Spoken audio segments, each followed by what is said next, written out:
Assalamualaikum.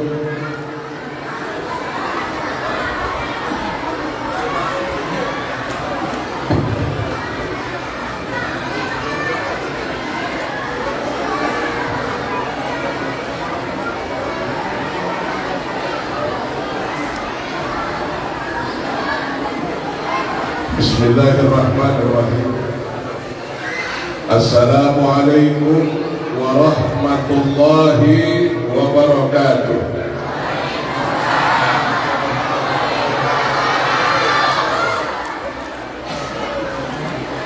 Kurang keras. Suara anak-anaknya lebih kencang daripada jawab salamnya. Assalamualaikum warahmatullahi wabarakatuh.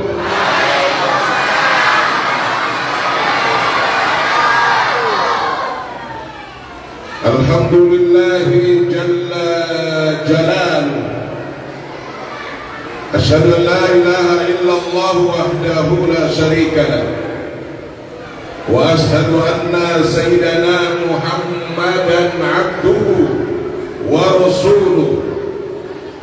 Allahumma salli wa sallim wa barik ala sayyidina wa habibina wa syafi'ina wa maulana Muhammadin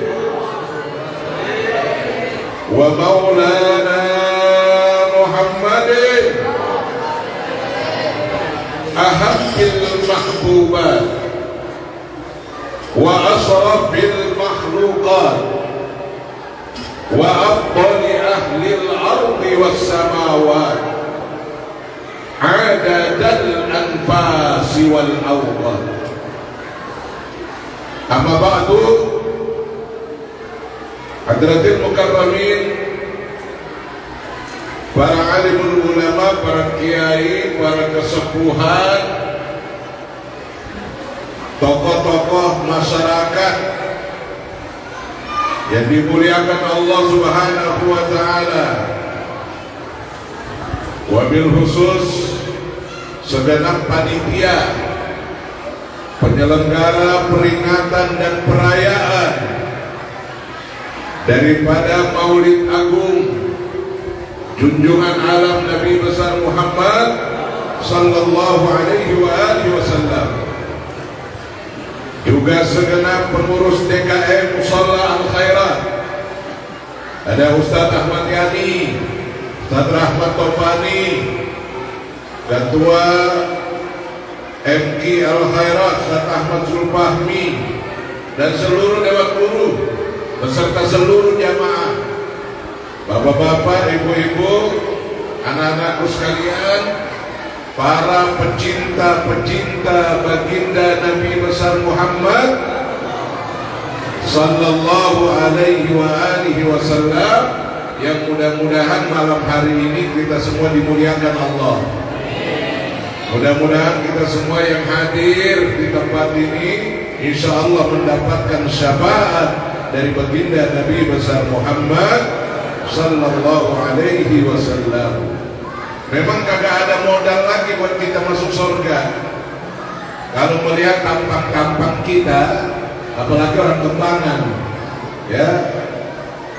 Masuk surga berat dah, berat. Ya, masuk surga jauh banget. Ini buat orang Kembangan doang ini.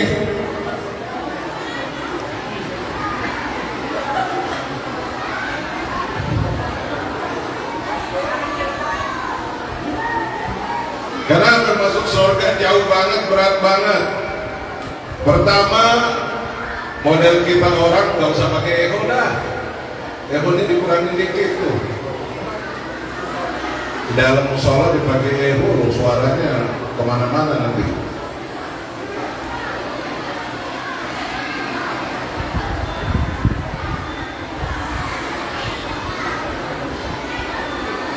Yang pertama urusan ibadah. Ibadah kita kurang apa banyak? Mau nanya dulu orang Kembangan. Ibadah kita kurang apa banyak? Wah, belagu banget yang bilang banyak. Sekarang banyaknya mulai kapan? Hitung-hitungan nih ya, hitung-hitungan umur. Hitung-hitungan umur, kalau kata Nabi, umur umatku baina sittin wa sab'in, antara 60-70. Kita hitung rata-rata 60 ya, hitung rata-rata 60. Sekarang dari mulai umur 1 sampai 20 udah bener apa belum ibadahnya? Nah belum, masih bandel, masih beler kencing, masih berdiri ya kan? Sholatnya juga masih belentang-belentong. Sekarang dari umur 20 sampai 40 udah bener apa belum? Nah, belum juga. Rasa-rasanya mah belum bener kalau 20-40 ya. Semua ngakuin, di mana-mana majelis, di mana-mana acara maulid, aku tanya gitu semua ngakuin belum. Nah, emang ngapain aja lu belum bener sampai 40? Ibadahnya masih belum rapi ya, ibadahnya masih belum bener. Walaupun udah ibadah tapi belum bener, gak berani ngaku bener belum. Nah kira-kira sampai umur 50 udah punya anak, udah mulai bener belum ibadahnya? Kalau lihat engkong yang udah tua aja jawabnya dikit masih dikit. Lalu kapan benernya? Pertanyaannya kapan benernya ibadah kita? Sholatnya khusyuk, tahajudnya jalan, puasanya jalan. Kira-kira mulai benernya kapan? Udah mulai nyerah deh kita, kalau udah mulai ditanya gitu udah mulai nyerah dah. Lah iya, emang belum bener kayaknya ibadah. Kalau memang ibadahnya seperti itu, maka kira-kira umur 60 tahun sampai 50 tahun masih belum yakin, belum bener, dalam ibadahnya masih banyak kekurangan. Kira-kira untuk beli sorga bisa apa kagak? 10 tahun lagi habis sudah. Itu kalau corona kagak datang, ya kan? Kalau corona datang udah kagak pakai nunggu 10 tahun lagi. Nah ini ngandelin ibadah kurang. Sekarang ngandelin amal soleh, karena dua andalannya itu doang mau masuk surga. Faman kana yarju liqa'a rabbih falyamal 'amalan shalihan wa la yusyrik bi'ibadati rabbih ahada. Siapa yang kepengen masuk ke dalam surga, kata Allah, mau ketemu dengan Tuhannya, falyamal 'amalan shalihan, maka hendaklah dia melakukan amal soleh, ngumpulin amal soleh sebanyak-banyaknya. Dan jangan sekali-kali dia mensyarikatkan Allah, musyrik kepada Allah. Itu jalurnya, iman kepada Allah lewat ibadah.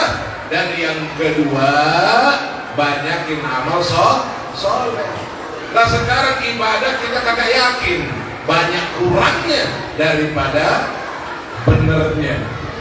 Sekarang amal soleh, kira-kira amal soleh kita banyak tapi kurang?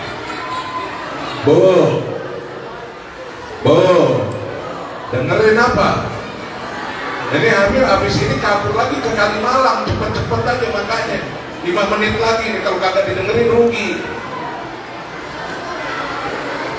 Ngaji ngobrol dulu, tiap hari aktif datang ke pengajian. Kirain ngaji bapak pada arisan. Ibu-ibu tuh kelakuannya. Sekarang amal soleh kita untuk sekian, kalau jatahnya 60, itu amal soleh kita sama amal salahnya banyakan mana? Salah. Gampang, jangan dihitung 60 deh, ribet. Hitung tiap hari aja deh, 24 jam yang Allah kasih, banyakan amal soleh apa amal salah? Manyo nama laki aja udah salah. ngambil duit laki aja udah salah, ngebohongin laki aja udah salah.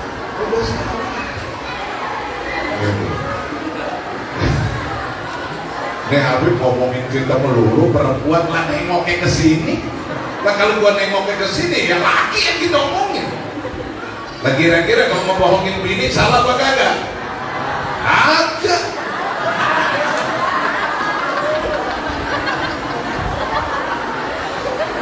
Siapa yang bilang salah ngebohongin bini? Ayo. Ada 3 kebohongan yang diperbolehkan kata Nabi. Nah lo, gua keluarin hadisnya tuh, ya kan? Ada 3 kebohongan yang diperbolehkan. Yang pertama pada saat berperang. Lah berperang mah jangan jujur-jujur, ketembak kita, ya kan? Berperang itu makanya namanya siasat. Gak boleh kita jujur di dalam peperangan. Kalau komandan di mana? Oh komandan nggak tahu. Padahal kita tahu.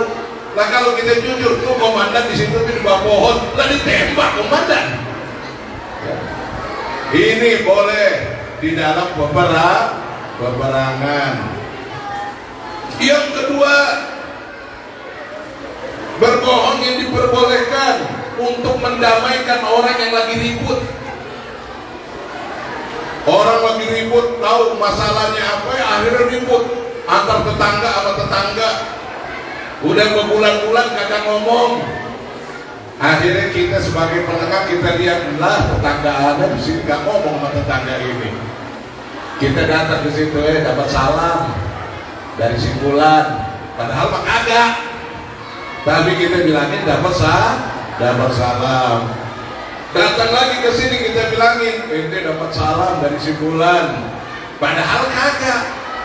Akhirnya yang tadinya musuhan ketika dengar dia dapat salam dari si Fulan, ya Allah, udah berbulan-bulan kita kagak ketemu, berbulan-bulan kalau jalan depan rumahnya kita melengos. Dia nyumpatin salam buat anak. Akhirnya kira-kira apa yang terjadi? 2 orang yang bermusuhan ini bisa jadi baik ketika papasan. Udah gak melengos lagi. Kenapa? Karena udah nyampein salam, padahal kagak. Pembohong itu diperbolehkan. Yang ketiga, nah nih Mbak, yang ketiga boleh bohongin bini. Ayo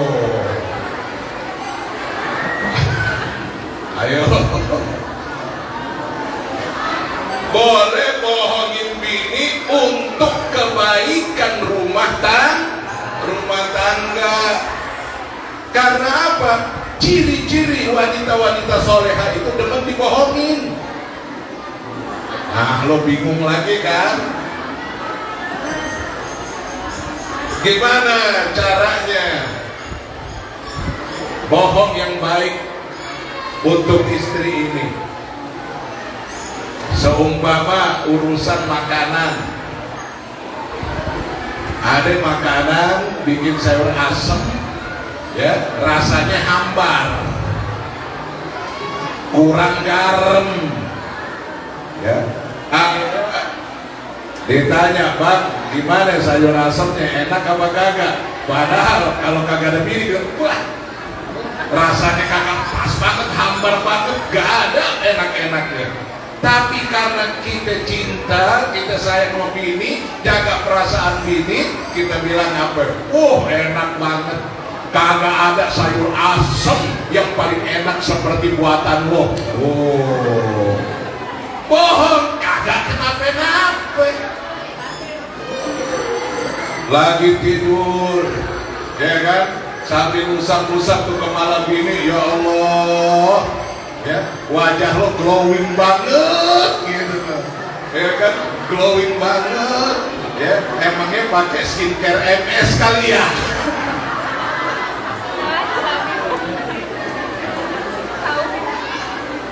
Lah iya, padahal mah itu bukan glowing, keringet. Tapi karena kepengen bikin bini girang, ya bikin bini seneng, akhirnya ya udah dah, tidak sesuai dengan kenyataan, gak kenapa-napa. Ya Allah, Neng, wajah lo cakep banget. Kagak ada deh orang Kembangan yang cakep kayak lo. Bohong apa kagak tuh? Oh, tapi demen kan ibu dibohongin kan? Demen. Emang ibu-ibu seneng dibohongin, makanya bohongin aja.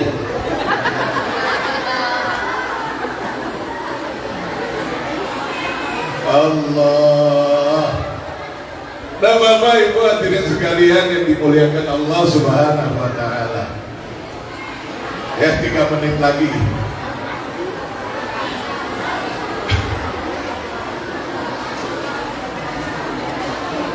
Jadi Masya Allah,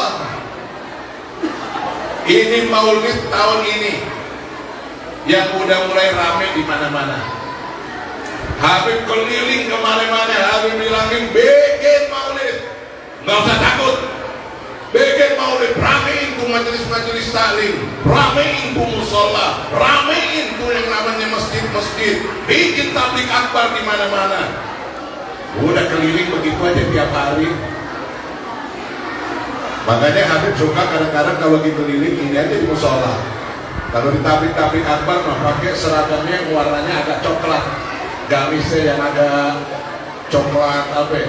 Nah kayak model seragam polisi lah, begitu. Biasa kalau udah mulai berdiri di panggung ngomongnya gimana, enak aja, ya. Nih Pak Polisi yang pada jaga nih, seragam kita sama, satu guru satu ilmu, gitu. Ya, nggak boleh saling saling ganggu. Kita satu guru satu ilmu. Tugas ente jaga imun, tugas aneh jaga iman. Kita bagi-bagi. Kalau jaga imun ente selamat di dunia, tapi kalau jaga iman ente selamat di akhirat. Gedean mana itu jaga imun sama jaga iman? Pentingan mana? Pentingan jaga iman, biarin di dunia kebelangsang gak kenapa-napa. Yang penting di akhirat jangan kebelangsang. Kenapa? Karena hidup di dunia cuma sementara, cuma 60 tahun, 70 tahun. Tapi di akhirat abadan abadah, selama-lamanya. Ya, ngapain kita ngorbanin yang sedikit persoalan imun, tapi kita harus korbankan persoalan iman yang lebih besar. Akhirnya gara-gara takut jaga imun, apa yang terjadi? Sholat di masjid udah kagak sesuai tuntunan Nabi lagi. Betul apa betul? Tuntunan Nabi di mana-mana dari dulu, dari mulai Habib lahir sampai gede baru ketemu sholat model kayak sekarang.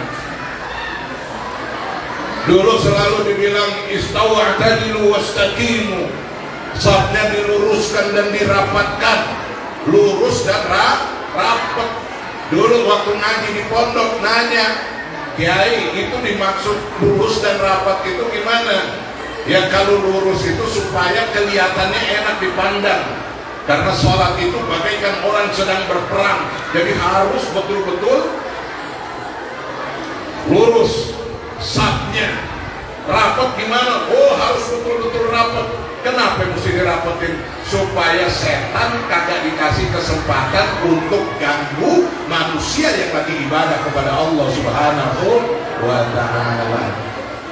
Tapi sekarang, oh setan gembira banget, merasa terhormat. Tadinya mau gangguin orang kagak dikasih karena rapet. Ya, sekarang kagak dikasih tempat pakai silang merah. Ini khusus tempat setan. Jadi biasanya kita sholat itu sama orang-orang beriman, hari ini kita sholat ditemani sama setan di sebelah. Bagaimana mau khusyuk sholat kayak begitu? Nah ini gara-gara sibuk jaga imun sampai harus meninggalkan jaga iman, berantakan semua. Nah oleh karena itu Bapak Ibu hadirin sekalian, alhamdulillah sekarang udah mulai Ya, kegiatan-kegiatan maulid keagamaan, budaya, sosial itu udah mulai diperbolehkan. Ya, tinggal masalahnya vaksin udah habis apa belum, itu doang. Ya kan? Kalau vaksin belum habis, ya terpaksa harus PPKM diperpanjang. Kalau vaksinnya belum habis, jadi tergantung vaksin juga. Gitu. Tapi Habib punya vaksin, ya vaksinlah diri kamu dengan Al-Quran. Kenapa? Karena Al-Quran huwa shifaun wa rahmah. Al-Quran itu obat yang kagak ada lagi obat yang terbaik kecuali Al-Quran. Shifa, ya, sebagai obat. Maka vaksin, jadi rutin baca Quran, walaupun cuma 2 ayat 3 ayat nggak apa-apa, tapi rutin gitu. Jadi apapun penyakit apapun mau datang juga mikirnya 2 kali. Kenapa? Ini mulut orang ini selalu keluar Al-Quran, obat. Jadi hadirin sekalian yang dimuliakan Allah, kenapa kita harus ramaikan maulid di mana-mana? Karena kita disuruh oleh Nabi. Disuruh oleh Nabi, kata Nabi, "Allimu auladakum." Didik anak-anak kamu, ajarkan anak-anak kamu ala salasa khisalin, tentang 3 hal. Kita disuruh didik anak kita, ajarkan anak kita tentang 3 hal. Yang pertama, kita disuruh hubbu nabiyihim, agar anak-anak itu cinta sama nabinya. Gimana caranya mengajarkan cinta sama Nabi? Kenal Nabi juga kagak, ketemu Nabi juga kagak, tahu Nabi juga kagak. Maka orang-orang tua kita dulu ngajarin kenal sama Nabi lewat maulid, pembacaan maulid, hadir di maulid. Makanya ada di maulid itu diceritain itu tentang Nabi dari mulai lahirnya, siapa bapaknya, siapa ibunya, ya kan? Gimana lagunya? Masih hafal nggak? Ayo coba dibaca coba, supaya kita kenal Nabi lewat maulid.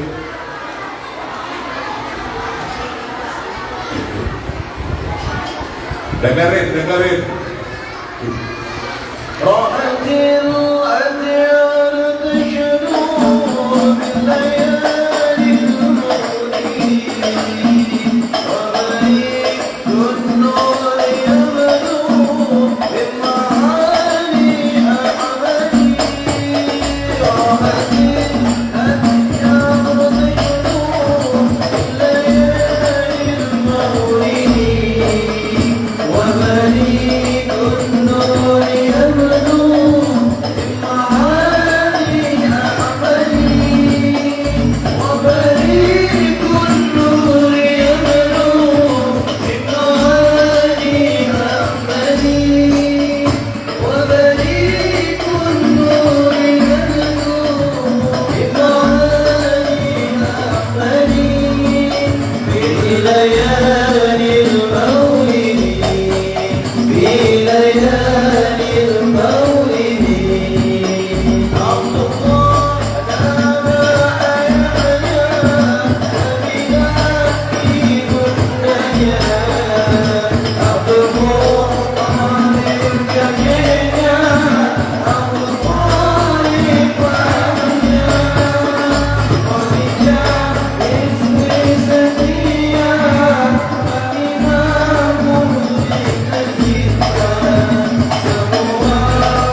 lewat pembacaan maulid, lewat pembacaan qasidah, lewat pembacaan salawat, anak-anak kita dikenalkan tentang nabinya. Siapa itu Nabi Muhammad, siapa bapaknya, siapa ibunya, siapa kakeknya, semua, siapa pamannya, siapa istrinya, siapa anak-anaknya, dikenalkan. Kalau udah kenal, nanti akan timbul rasa cinta, rasa mahabbah. Ini yang jadi repot, boro-boro mau bicara cinta, kenal juga kagak. Jangankan anak-anaknya, kadang-kadang bapak ibunya juga kagak kenal. Lebih kenal sama orang lain, lebih kenal dengan tokoh-tokoh lain dibandingkan kenal dengan Nabi Muhammad. Oleh karena itu Nabi suruh alimu auladakum, ajarkan anak-anak kalian supaya mereka tahu siapa nabinya. Ini yang pertama, kewajiban kita. Nah, lewat acara-acara maulid seperti inilah dalam rangka kita mengenalkan sang Nabi kepada mereka. Dari kecil kita udah diajarin maulid, sampai kita nanya baca maulid dari awal tuh, ya Allah, sampai kita berdiri marhabanan, ya itu enak banget. Nah, orang yang dari kecil terbiasa itu, insya Allah dia akan kenal nabinya dengan baik. Kalau udah kenal dengan baik, maka akan timbul cintanya. Di mana ada maulid, di situ disebut Nabi Muhammad, itu dia hadir, dia datang. Kenapa? Bukan karena masjid yang undang, bukan karena musola yang undang, tapi di situ nama kekasihnya lagi disebut-sebut. Orang kalau lagi jatuh cinta di mana anak-anak muda? Orang kalau lagi jatuh cinta, itu tanda orang jatuh cinta, ayyakhtara kalama habibi ala kalami ghairi. Dia akan selalu memilih omongan-omongan kekasihnya daripada omongan yang lain. 1000 orang ngomong kagak didengerin, yang penting kekasihnya dia ngomong didengerin. Lagi ngomong serius-serius, ada satu nyeletuk aja nyebut nama kekasihnya, itu langsung konsentrasi. Itu orang lagi jatuh cinta. Begitu pula orang yang cinta kepada Nabi Muhammad, dimanapun dia dengar, ya Nabi salam alaika, itu dia dengar orang ucapin ya Nabi salam alaika, dia datang ke sana. Kenapa? Nabi lagi disebutkan. Jadi orang-orang yang sering hadir di maulid itu min alamatil hub, yaitu dari tanda-tanda cinta kepada baginda Nabi Sallallahu Alaihi Wasallam. Cuma kadang-kadang berlaku, waktu dulu masih di kampung demen maulid, giliran ke kota, ya, giliran udah sampai di kota, udah sekolah tinggi, kumpul sama ini sama itu, akhirnya kagak demen sama maulid. Ya udah kagak demen sama maulid, gak kenapa-napa deh. Tapi jangan nolak maulid. Sampai orang yang pada bikin maulid dibilang bid'ah, berarti ahli neraka. Lah kira-kira kita semua mau dibilang ahli neraka? Biarin deh masuk neraka karena cinta kepada Nabi. Mana mungkin orang cinta kepada Nabi masuk neraka? Mungkin apa kagak? Kenapa? Karena kata Nabi, nanti ketika ada seorang, waktu Nabi cerita, ada seorang datang kepada Nabi, ini gimana nih, urusan ibadah saya kurang, urusan amal soleh saya kurang. Hari ini di dunia saya kumpul sama Nabi, sering kumpul sama Nabi, hadir di majelisnya Nabi, tapi saya khawatir nanti di yaumil qiyamah Nabi mendapatkan posisi yang paling tinggi, posisi yang paling mulia, posisi yang paling agung, sedangkan saya orang biasa, kurang ibadahnya, kurang amal solehnya. Apakah bisa saya dekat dengan Nabi di sana? Kayak model-model kita ini, udah 1500 tahun kita kagak kenal sama Nabi, kagak ketemu sama Nabi. Apa iya nanti di yaumil qiyamah kita bisa dekat sama Nabi? Jawaban Nabi ketika orang itu bilang, apakah bisa saya dekat sama Nabi? Ditanya sama Nabi, ibadah ente gimana? Kurang Nabi. Amal soleh ente gimana? Kurang Nabi. Lalu apa yang ente andalin untuk bisa kumpul sama saya di dalam surga? Dia bilang, saya cuma punya cinta kepadamu ya Rasulullah. Saking cintanya saya kepadamu, setiap waktu, setiap saat mulut saya nggak pernah lepas dari sholawat. Setiap waktu, setiap saat di mana ada acara-acara maulid, itu saya datang, saya hadir di situ, hanya karena cinta kepadamu ya Rasulullah. Apa jawaban Nabi? Anta ma'aman ahbabta. Engkau nanti akan kumpul bersama dengan orang-orang yang engkau cintai. Engkau cinta sama Nabi, nanti di akhirat kamu kumpul bersama dengan Nabi. Allahu Akbar. Mudah-mudahan kita semua yang hadir ini ya, walaupun jauh dari Kembangan, ya Nabi juga kagak tahu Kembangan di mana. Ya, tapi mudah-mudahan kita semua bisa kumpul bersama baginda Nabi besar Muhammad sallallahu alaihi wasallam. Jangan kumpul sama Nabi, duduk kumpul dekat sama lurah aja girang banget kita. Ya, duduk kumpul dekat sama camat aja girang banget, merasa terhormat banget. Ya, duduk dekat dengan wali kota, ya Allah, bangga banget. Duduk dekat wali kota, bangga banget. Ya kan? Duduk dekat dengan gubernur, bangga banget. Duduk dekat dengan presiden, bangga banget. Ya. Padahal belum tentu yang kita duduk sama dia itu masuk surga. Ya, bisa saja ahli neraka gara-gara korupsinya banyak banget. Ya kan? Lah itu. Tapi bangga banget. Lah kira-kira bisa dibayangin nggak? Bisa dibayangin nggak kalau nanti di yaumil qiyamah di dalam miliaran umat manusia, ya, itu kita bisa kumpul dekat dengan Nabi Muhammad sallallahu alaihi wasallam. Alimu auladakum, ajarkan, didik anak-anak kalian untuk selalu cinta kepada nabinya.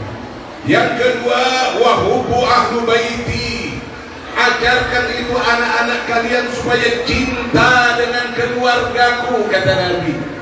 Cinta sama keluarganya Nabi. Kenapa? Karena ada kekhususan. Keluarga Nabi ini berbeda dengan keluarga yang lain. Ada kekhususan yang sudah ditaruh oleh Allah di dalam Al-Quran. Innama yuridullah liyudhiba ankumur rijsa ahlal bait wa yutahhirukum tathhira. Udah ada kekhususan. Kemudian juga di dalam sholawat, sholawat kita kagak diterima oleh Nabi, kagak diterima. Satu kali ada yang datang sama Nabi, dia lapor sama Nabi, Nabi, kan kita disuruh sama Allah, innallaha wa malaikatahu yusalluna 'alan nabi. Kita disuruh berselawat kepada Nabi, kita disuruh berselawat kepada Nabi. Kira-kira gimana cara selawat kita kepada Nabi? Dia nanya begitu, dijawab sama Nabi, kalian bersalawat dan salamlah kepada saya, tapi jangan kasih salawat salam yang batroh. Batroh itu apa? Buntung. Salawat yang buntung, kagak sempurna. Kalau kaki ada dua, buntung satu, sempurna apa kagak? Jangan kasih salawat yang batroh buat saya. Sahabat tanya lagi, sholawat batroh itu gimana Nabi? Sholawat batroh itu kamu hanya mengucapkan Allahumma salli ala Muhammad, udah segitu doang. Jadi hanya Nabi Muhammad aja sholawat salamnya disampaikan buat Nabi Muhammad doang. Tapi kata Nabi, itu sholawat batroh, saya nggak mau terima. Lalu gimana Nabi? Sampaikanlah salawat yang sempurna. Allahumma salli ala Muhammad wa ala ali Muhammad. Salawat salam semoga tercurah kepada Nabi Muhammad dan juga kepada keluarganya Nabi Muhammad. Nih, Nabi aja nolak. Saya mau nanya ibu-ibu, seumpama ibu-ibu janda muda, anak baru 2. Ini berandai-andai Ibu masih muda, anak baru 2, laki udah meninggal, padahal tetangga RT sebelah itu dari dulu ngincer ibu, tapi kalah cepet sama laki ibu. Ketika suami ibu meninggal, maka dia bilang ada kesempatan. Dia datang, dia bilang, "Bu, sebenarnya saya ini cinta sama ibu udah lama, suka sama ibu udah lama, cuma kalah cepet aja sama laki ibu. Sekarang ibu udah punya anak 2, masih kecil-kecil, ya, ibu juga masih muda. Gimana kalau saya mau ngelamar ibu, mau jadikan ibu sebagai istri saya?" Si ibu yang udah ditinggal lakinya, ya alhamdulillah banget, ya, dilamar laki-laki tetangga sebelah. Tapi tuh laki-laki kasih syarat, ya, karena cinta saya buat ibu doang. Nih anak 2 yang kecil ini, itu titipin aja di kakeknya dah, titipin aja di keluarganya, karena cinta saya buat ibu doang. Saya mau tanya sama sini ibu-ibu, kira-kira ada orang mau ngelamar ibu, tapi anak ibu dipisahin, kira-kira terima apa kagak? Yang bener, kontrakannya banyak, mobilnya cakep, so tahu. Kenapa kagak mau? Mobil banyak, kontrakan banyak, hidup bakal senang hidupnya. Kenapa nggak mau? Sayang anak, cinta yang benar. Kalau lo cinta sama gua, lo cinta juga sama anak-anak gua, betul kan? Nah begitu juga bapak. Kalau ada janda bahenol, janda cakep, bapak duda, kepengen seneng sama bapak, nikah sama bapak, cuma ngasih syaratnya dia nggak mau tinggal sama anak-anaknya. Anak-anak bapak nggak mau, dia maunya sama bapak doang. Kira-kira diterima apa nggak perempuan yang begitu? Yang benar. Jadi seperti itu. Kenapa tidak sempurna cinta yang harus dipisahkan antara orang tua dan anaknya? Gak bisa. Begitu juga Nabi mengatakan seperti itu. Jangan hanya bersolawat Allahumma sholli ala Muhammad, tapi harus kalian sempurnakan wa ala ali Muhammad. Tidak sah sholat tanpa sholawat. Tidak sah sholat tanpa sholawat, karena sholawat adalah salah satu rukun daripada sholat. Dan tidak sah sholawat tanpa kita ucapkan wa ala ali Muhammad. Makanya Nabi titip kepada umatnya, ajarkan, didik anak-anak kamu itu hubbu ahlu baiti, agar mereka juga cinta kepada keluargaku. Gitu. Ada orang nanya, Habib, apakah ahlu bait Nabi itu yang hidup pada saat dengan Nabi saja, anak istrinya, kemudian cucunya Sayyidina Hasan dan Sayyidina Husain? Apakah itu saja keluarga Nabi? Gak bisa kita bilang begitu keluarga Nabi. Sama kayak keluarganya Hamengkubuwono. Hamengkubuwono yang pertama itu, Hamengkubuwono ke-1, ke-2. Nah sekarang udah ratusan tahun udah ketemu sama Hamengkubuwono yang ke-9.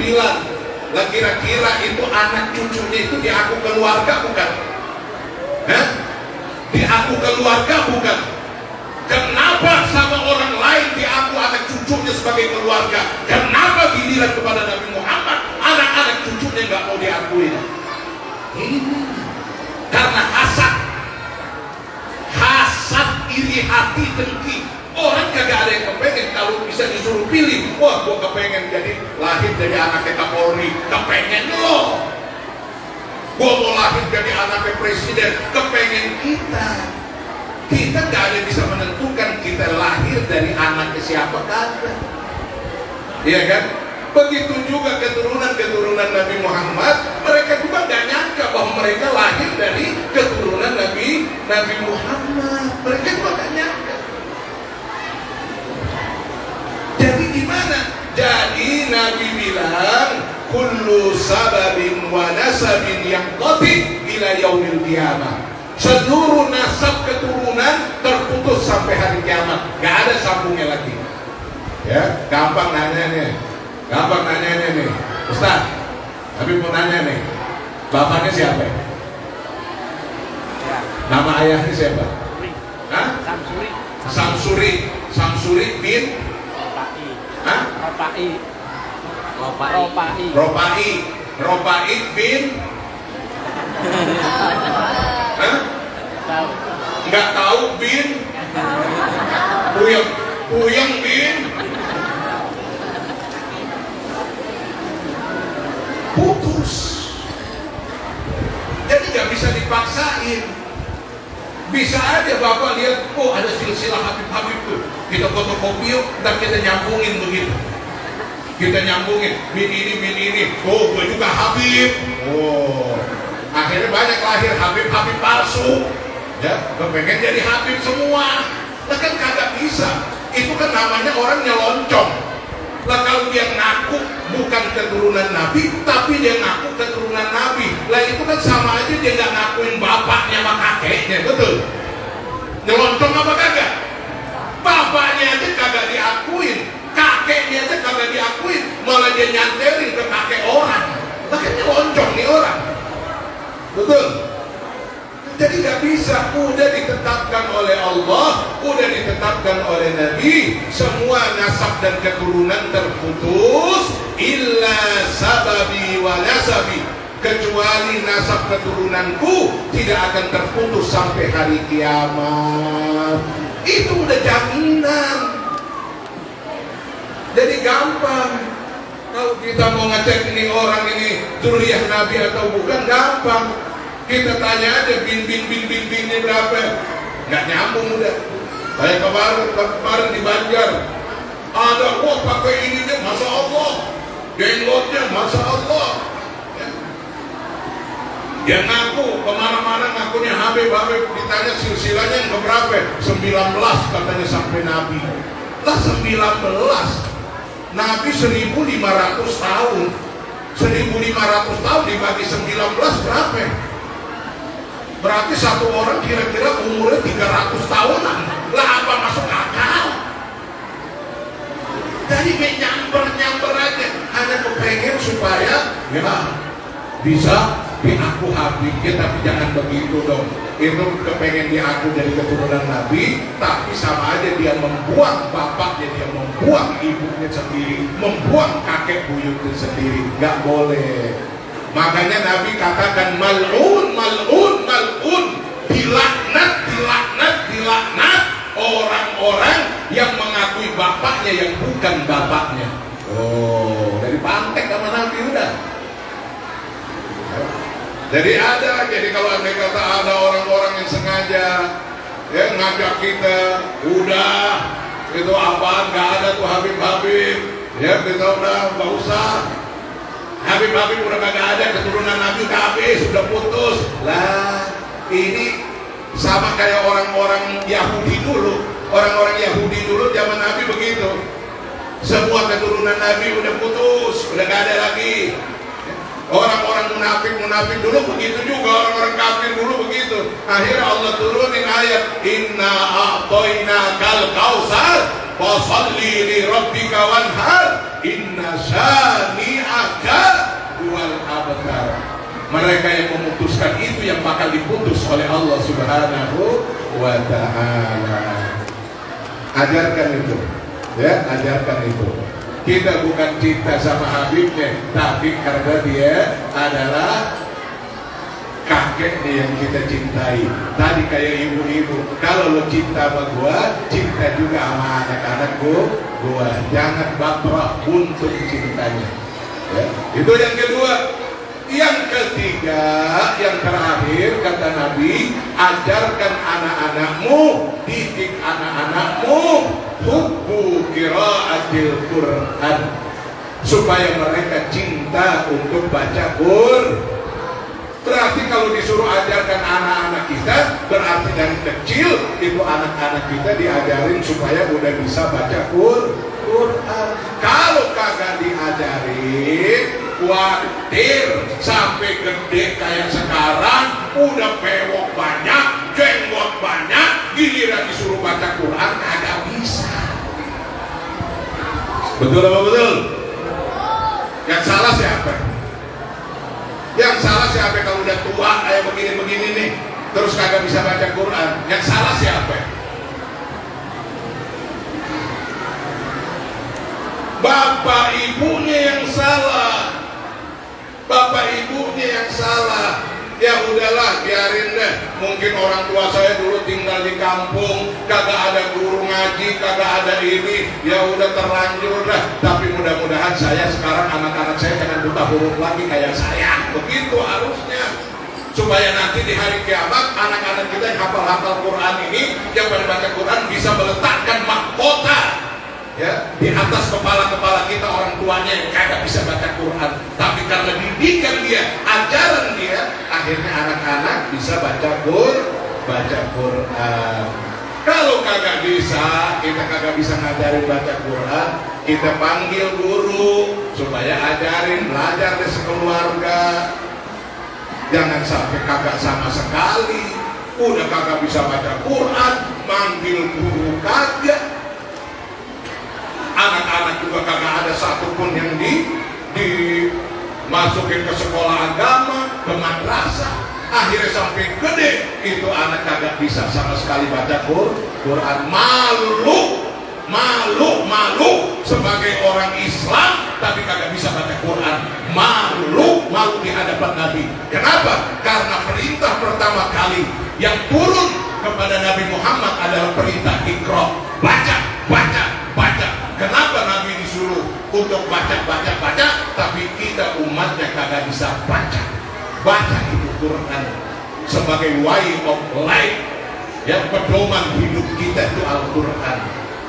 Nah, oleh karena itu ini tiga nih, ya, titik habis buat bapak-bapak semua, keluarga besar ini Masjid Jamaah Al-Khairat. Ya, jangan lupa ini. Yang pertama, ajarkan anak-anak kita untuk cinta kepada nabinya. Biarin tuh anak-anak demen sama kayak begini-begini nih. Di mana-mana ada grup marawis, ya, ada grup hadroh, ada grup ini. Bantu, dukung mereka. Kalau bisa beliin hadrohnya, kalau bisa beliin marawisnya. Biarin, lebih baik dia nyebut-nyebut daripada Nabi Muhammad. Daripada dia tiap hari dreng apa-apanya dong gelok sih ya. Kebrian dia pada baca maulid, baca qasidah, baca hadroh, mengagungkan baginda Nabi Sallallahu Alaihi Wasallam. Yang kedua, ajarkan anak-anak kalian supaya cinta kepada keluarganya Nabi, keturunan Nabi, biar mereka dekat dengan para habaib. Kenapa? Ya kita namanya gerbong, Pak. Gerbong. Kita begini aja dah. Orang kalau naik kereta api itu gerbongnya itu kelas-kelas. Ya, ada yang kelas eksekutif paling depan. Terus mundur-mundur kelas ekonomi. Yang terakhir sekali itu ekonomis. Ya udah kelas kambing tuh apaan juga pada naik di situ. Kadang-kadang yang pada gratisan juga itu naiknya di belakang itu kelas ekonomis, kagak kenapa-napa. Yang penting itu gerbong kereta api, yang penting nyambung sama lokomotifnya, betul. Yang penting nyambung sama lokomotifnya. Kalau lokomotifnya jalan, yang eksekutif bergerak ngikut, yang biasa juga ngikut, sampai yang kelas kambing ekonomis juga ngikut. Jadi apa artinya? Udah nyantel aja dah, gitu. Nyantel aja sama ulama, nyantel aja sama habaib. Insya Allah itu kita bisa bersama-sama gerbong mereka menuju Allah Subhanahu wa Ta'ala. Masa kalah sama anjingnya Ashabul Kahfi. Ada anjing kata Nabi yang nanti bakal masuk surga. Lah anjing masuk surga. Bahkan anjing mah najis aja, najis muhalal, najis berat. Kok bisa masuk surga? Kan dia binatang. Kalau di istilah mah mungkin binatang terkutuk dah. Ngeganggu orang melulu, bonggong orang melulu. Kok bisa ada anjing masuk surga? Ternyata dijawab oleh Nabi, itu dia masuk surga. Ini anjing yang ngejagain Ashabul Kahfi pada saat mereka sembunyi di dalam goa dari kejaran raja-raja kafir, ya, raja dolim. Itu dia sembunyi karena raja dolimnya itu, raja kalau dolim itu demennya nangkepin orang-orang soleh, nangkepin orang-orang baik. Nah itu raja dolim begitu kerjaannya. Makanya kabur ini Ashabul Kahfi, ngumpet, dijagain sama anjing di luar. Gara-gara ngejagain doang, itu dapat berkahnya, dapat ainur rahmah, ya, dapat pandangan mata kasih sayang dari Allah. Maka Allah jadikan anjingnya Ashabul Kahfi salah satu anjing yang masuk ke dalam surga. Kita kagak bisa jadi orang alim karena memang kagak pernah mondok, kagak pernah belajar, biarin, ya kan? Kita kagak bisa jadi orang alim. Kita kagak bisa hadir ngaji di majelis-majelis taklimnya orang alim. Udah, yang ketiga yang kita pakai, kita menjadi pecinta orang-orang alim. Udah, kita cintai aja orang-orang alim.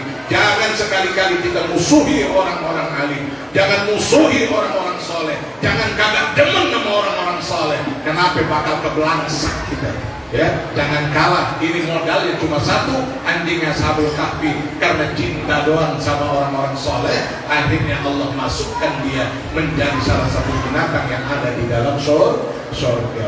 Mudah-mudahan kita semua Allah kasih keberkahan, ya, kepada kita, keberkahan keluarga kita, keberkahan anak-anak kita, supaya mereka ini menjadi para pecinta-pecinta Rasulullah, pecinta dekat dengan keluarga Rasulullah, dan juga para pecinta-pecinta Al-Quran. Amin ya Rabbal Alamin. Demikian kurang lebihnya, mohon maaf. Terima kasih atas segala perhatian. Habib mau langsung pamit.